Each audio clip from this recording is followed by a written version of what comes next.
Hi friends, Venkateswara స్వామి టెంపుల్కి అయితే వెళ్తున్నాం. జమ్మూలో వెంకటేశ్వర స్వామి టెంపుల్ ఉంది. ఇంకా ఉందని తెలిసాక వెళ్ళకుండా ఉంటామా? ఇంకా టెంపుల్కి అయితే సాటర్డే రోజు అయితే బయలుదేరాము. ఇంకా వెళ్ళే దారి అయితే ఇది.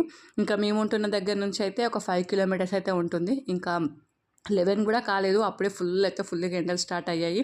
ఇదైతే టెంపుల్ దగ్గరకు వచ్చాము. ఇంకా వెళ్తున్న కొద్దీ పైకి వెళ్తూనే ఉండాలి. ఒక కొండ మీదనే ఒక రోడ్ లాగా చేసి టెంపుల్ అయితే కట్టారు. టెంపుల్ స్ట్రక్చర్ మాత్రం సేమ్ మన అక్కడ తిరుపతిలో ఉన్నట్టుగానే ఉంది. చాలా బాగుంది. ఇంకా కరెక్ట్ మేము వెళ్ళేసరికి హారతి అయితే అయ్యింది. ఇంకా మేము ఇంకా 2 తెలుగు ఫ్యామిలీస్ అయితే కలిసి వెళ్ళాము బైక్ల మీద. ఇంకా ఇదైతే టెంపుల్. ఇంకా దర్శనం అయిపోయినాక అక్కడ డైలీ ఆఫ్టర్నూన్ అన్నదానం అయితే ఉంటుంది.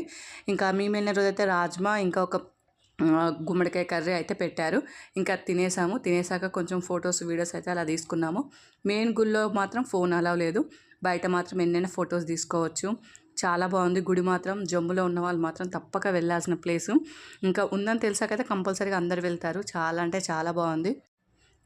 కానీ ఇక్కడ ఎండలు మాత్రం చాలా బీభత్సంగా ఉన్నాయి. ఇంకా మన సైడ్ బెటరు, ఇప్పుడైతే చల్లగా అయిపోయి ఉంటుంది. మన సైడ్ మేలో కూడా అంత ఎండలో ఉంటాయో ఉండవో, ఇక్కడ మాత్రం చాలా టూ మచ్గా ఉన్నాయి. పేరుకే జమ్ము, కానీ ఎండలు మాత్రం బాగా ఫుల్గా ఉన్నాయి. ఇది వ్యూ. రాత్రి టైం అయితే చాలా బాగుంటుంది వ్యూ లైట్స్ తోటి. మేము వెళ్ళడం ఎండ కదా, ఎక్కువసేపు ఉండలేక కూడా పోయాము ఆ ఎండకి. ఇంకా ఏదో టెంపుల్ చూసుకొని ఇంకైతే బయలుదేరాము. చాలా అంటే చాలా బాగా అనిపించింది. ఇంకా జమ్ములో మన తెలుగు గుడి ఉండడం, అక్కడికి వెళ్ళడం చాలా అంటే చాలా బాగా అనిపించింది. వీళ్ళైతే బాలాజీ అని అంటారు. ఇక్కడ బాలాజీ టెంపుల్, వెంకటేశ్వర స్వామి టెంపుల్ అని నేమ్స్ కూడా.